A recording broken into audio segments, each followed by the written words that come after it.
Imagine conseguir compreender a mente do seu filho com TDAH, saber como ajudar nas tarefas de casa, como lidar com a obediência, encorajar para que ele tenha uma ótima autoestima e até mesmo saber como intervir na adolescência, nas dificuldades comuns do TDAH. Imaginou? Agora pense que você pode ter acesso a todo esse material no programa Meu TDAH. Clica no link da descrição. Como vocês veem o cenário da inclusão, como vocês percebem como está sendo feito essa inclusão dentro das escolas? Bom, eu acredito que a gente ainda tem um longo percurso ao longo de todo o processo. E antes de falar sobre a adaptação escolar, é importante falar também dos atores que influenciam no processo de aprendizagem, que é a questão das adaptações no lar, né? E aí eu já faço uma ressalva, sem julgamentos, né? Uhum.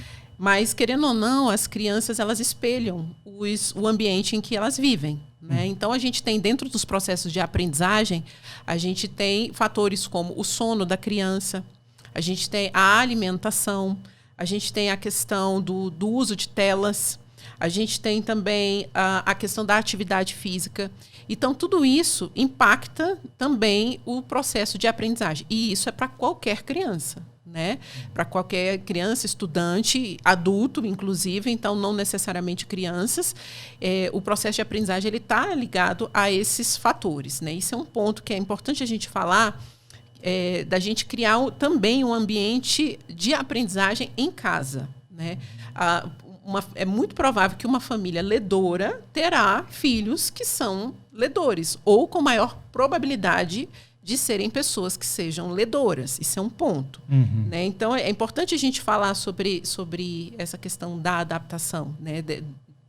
de casa e da escola também. Dito isso, né? É importante a gente pensar assim, as escolas, e agora? O que a gente faz? Eu sei que é um processo que não é fácil. Eu, enquanto mãe, né, a minha filha já vai fazer 20 anos, eu fui uma mãe que a minha filha rodou por 5 escolas antes de ter o laudo de TDAH, e sendo rotulada como uma aluna preguiçosa, uma aluna que não aprendia. Eu fui convidada a me retirar da escola quando a minha filha tinha 7 anos, porque a professora falou que a minha filha não ia aprender, então que seria melhor que eu retirasse ela da escola, porque ela estava ficando muito prejudicada, é capaz de ela ficar muito traumatizada. Nessa época eu não era educadora, não era professora, não entendia nada de processos de aprendizagem. Eu era apenas uma mãe desesperada, sem entender o que estava acontecendo. E eu falei assim, tem algo que não está batendo. Minha filha tinha por volta de 7 anos, eu falei, não, a minha filha aprende sim.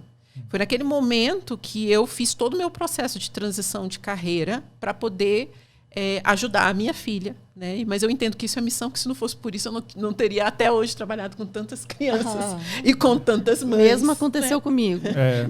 Pois a nossa carreira muda. Muda muito. Como muda? Exatamente. Então, eu percebo o seguinte, que há 20 anos atrás... a gente tinha muito problemas, a gente continua tendo. Eu, como diretora da Academic Geek Brasília, a gente hoje tem aproximadamente 50 alunos. Boa parte deles, eu posso dizer que quase uns 40 alunos têm TDAH. Então, eu estou falando de aproximadamente 40 pessoas com TDAH das mais diversas idades. Né? E eu vejo que pouca coisa mudou. Sabe? Assim, o que mudou, o que eu vejo, é o acesso às informações. Naquela época, não tinha TDAH descomplicado, do meu amigo Yuri, não tinha nada disso, não tinha grupo de mães naquela época, não existia, só tinha o Facebook, não tinha essa questão de comunidade. Uhum. Então, assim, não havia... O acesso à informação era bem precário. Muito né? Precário, pouquíssimas publicações, enfim. Então, eu comecei com um processo de busca mesmo, né? de ir atrás de informações para poder ajudar. Uhum. E eu vejo que, hoje em dia, fazendo o trabalho com as escolas, hoje em dia eu faço palestras e faço formação de professores. Uhum. Eu percebo que os professores ainda são muito carentes nessa questão de formação. Existem poucas opções no mercado mesmo, de formações específicas para TDAH que ajudem. Até conversando com Carolina, a formação da gente pedagógica não é tão boa. Eu digo porque praticamente passei pela faculdade vendo muito superficialmente sobre transtornos. Boa parte do que hoje em dia eu sei foi de experiência, de vivência e de outras capacitações, não da faculdade, não do próprio, da própria formação em si. Sim. Infelizmente, isso é uma realidade. Então, a gente tem, o que eu vejo, boa parte dos professores sem as informações necessárias, mas, acima de tudo, eu preciso levar uma reflexão de que o professor, ele é, acima de tudo, uma pessoa que ele ensina o que ele é, não o que ele faz. Trabalhar com inclusão tem a ver com empatia.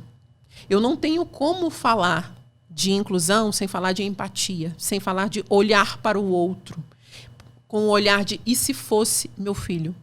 E se fosse eu? E se fosse meu irmão? E se fosse alguém? Poderia até não ser. Eu sei que é difícil esse tipo de você pensar no outro, de se colocar no lugar do outro, mas isso é essencial quando a gente fala de inclusão, né? Porque como que eu posso ajudar aquela pessoa? Sim. E eu sempre ouço muito, assim, toda vez que eu vou nas escolas, eu ouço, porque a família não faz isso, tal. É sempre isso. Aí você chega dos pais, aí a escola, tal. Eu falei assim, gente, o que a gente precisa fazer? O que a gente pode... O que eu, enquanto educador, posso fazer para ajudar aquele aluno? Eu não vou resolver todos os problemas daquele aluno. Mas o que eu posso ajudar para facilitar a aprendizagem daquele meu aluno, que naquele momento está com dificuldade? Eu posso procurar no Google? Eu posso procurar uma especialização? Eu posso procurar uma formação? Eu posso ligar para alguém? Gente, sabe? Tem mil maneiras de você conseguir fazer isso. Exato. Né? Então, assim, existe sim caminhos que a gente pode ajudar os nossos alunos. E eu sempre falo... quando os professores, normalmente, eles estão muito inflamados, o que eu faço? Tal. Eu falei assim, olha, a gente tem que pensar do portão para dentro.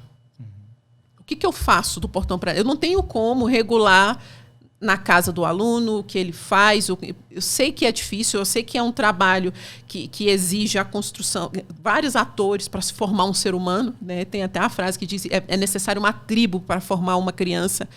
E assim como é uma criança, é um estudante, então você tem vários atores, você tem a sociedade, você tem a família, mas o que eu posso controlar? Eu posso controlar de acolher aquele meu aluno, eu posso controlar de achar estratégias, e aí um pensar fora da caixa que eu sempre busco para trazer para os professores ao invés de você pensar na inclusão daquele um aluno específico e deixar de pensar nos outros, por que a gente não fazer uma estratégia que seja mais inovadora, uma estratégia que chame a turma inteira e que, inclusive, faça a inclusão daquele aluno? Porque, assim, eu tenho percebido ao longo desse tempo que o aluno com TDAH... Primeiro que TDAH não é um transtorno de aprendizagem, né? As pessoas, às vezes, confundem. Nem todo mundo que tem TDAH tem problema de aprendizagem. Eu mesmo fui uma pessoa, né, que eu não tive problemas com a escola. Eu, Dayana. Tá? Eu, o ser humano, Dayana, não tive problemas com a escola, porque eu criei estratégias para ser autodidata. Você tem TDAH? Sim. Qual tipo? Seu? Tipo predominante desatento. Tá. Igual do seu filho, então, né? Exato. E como boa parte das mulheres, né? Que algumas são imperativas, predominante imperativo, mas o meu predominante é desatento, né? E eu era a criança calada, a boazinha, a quietinha. Não dá problema nenhum, aqui não dá professor. Trabalho na escola. Não, eu não dava. E por isso que não foi na infância. Nada. Eu dormia na sala, gente. Olha que anjinho. Olha que delícia, não. Porque a minha filha não discute isso. Não faço o que eu digo. Eu dormia. Não conseguia prestar atenção, eu dormia, tá? Mas aí eu adotei estratégias de anotar o que o professor estava dando e eu estudava depois.